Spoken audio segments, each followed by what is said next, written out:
The banks. We talked about the cost of living on the show yesterday, the state of skyrocketing utility bills, and a major contributor to this pain is rising interest rates, pushing the prices up in most sectors.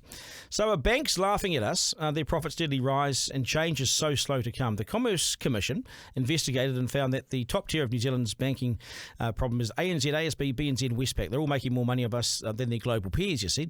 Business leader Sam Stubbs says that we are the cash cow that keeps on giving. They're laughing at us. So how are they getting away with it, and when's change coming?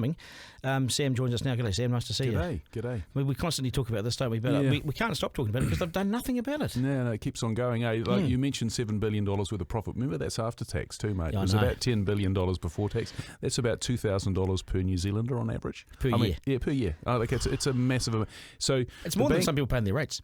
Yeah, look, it is by far the most profitable industry in the country. And it's interesting, I think the last time I looked at it, the four most profitable companies in the country were the four biggest banks, and we're the only country in the OECD that I could find where that's the case. Is there nowhere else where their profile fits the same around the world? No, they are exceptionally profitable here, and I think that's because we're effectively a branch office of their Australian head offices. I mean, I do feel for the local people on the ground here. I mean, the people working in these banks are really good people. They mean well, but fundamentally they're being told by Melbourne and Sydney, look, this is a cash cow, carry on milking it. Is it true that if you look at the ANZ profit, if you compare it to the Australian, as a like for like, ours is something like 4 times, because we're 4 times smaller, that our profit is 4 times bigger, which just shouldn't happen. Well, the last time the banks started, basically produced what I call segmented data on where they're making money geographically. New Zealand for all of them was about 20% more profitable on a per person basis than it was in Australia. It's across mortgages, isn't it? It's mortgages and term deposits. Banks basically, banking's really simple, Duncan. All you do is you take term deposits and you add a margin on and you lend it out in mortgages and business lending and so on.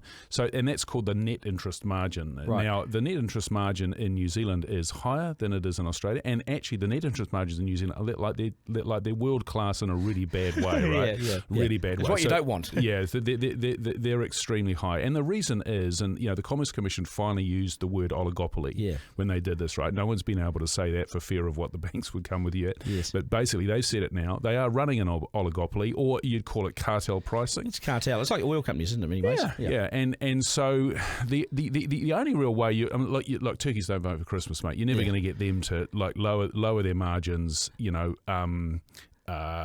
because they want to, or because it feels good, or because it's the right thing to do. You effectively have to legislate, because otherwise you won't get buying, will you? Well, there are two options. One is legislation, but effectively it's let's create proper competition. And so what the legislation should do, I've never been in favour of profit taxes on these things, because I think it sets a very dangerous precedent. It does, But you do have to open up for competition, proper competition. So we've just had, that the open banking now is starting.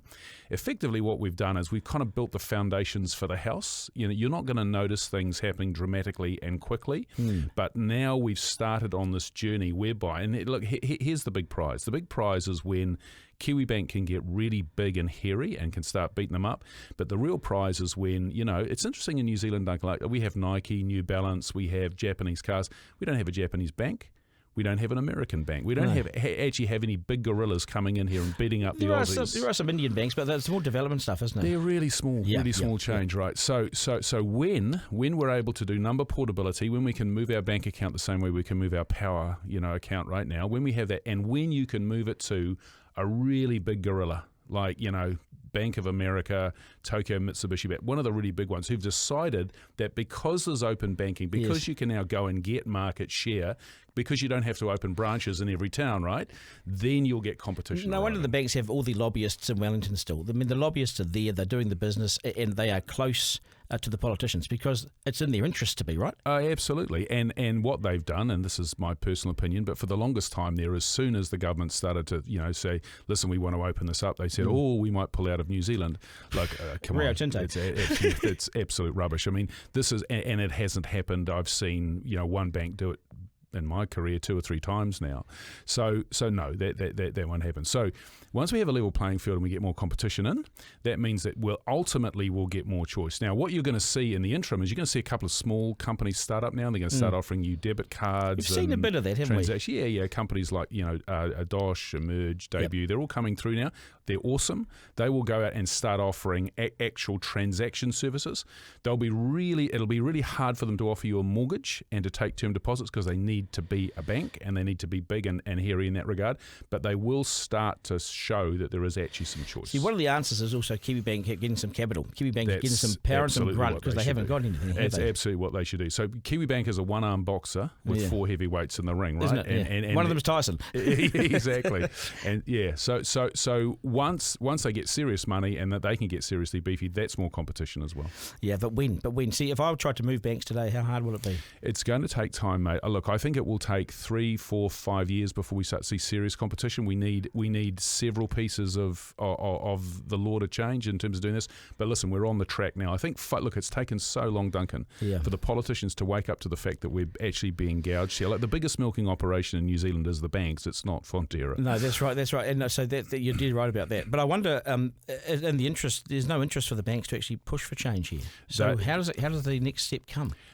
The law changes, the law creates a level playing field, and then competitors start looking at New Zealand saying, we can finally compete. Are we big enough, those two attract? At the margin, yeah, we will, because look, in the old days, mate, you had to set up a branch in every town, right? But now you can do all of these things online, right? So as soon as, a big US or a big European or big Japanese bank starts to say, hey, listen, we can actually set up a website here, people can transfer very quickly, we have a competitive pricing power. Do you think we're close to that? 3 to 5 years away is my guess, but we're starting. It's starting. The other interesting thing too, Duncan, is you're getting a whole lot more money in the economy via KiwiSaver as well. I would not be surprised if KiwiBank ends up being owned, partially by KiwiSaver funds as well. Well, they got rid of their KiwiSaver fund, didn't they? They got rid of KiwiWealth went to Fisher. Yeah, they sold it. And look, KiwiBank for the longest time has been capital constrained. They've kind of been like a plaything for the government. It's part of it got sold to the NZ Super Fund and ACC. They gave it back to the government. Government doesn't know what to do with KiwiBank. Why did they keep KiwiWealth? They could have used that as a... Well, maybe, but once again, what they needed was an awful lot of money, and the government of the day is not going to stick a couple of $1 billion into KiwiBank to make it compete with the Aussies when they can spend that on schools and roads, right? Yeah.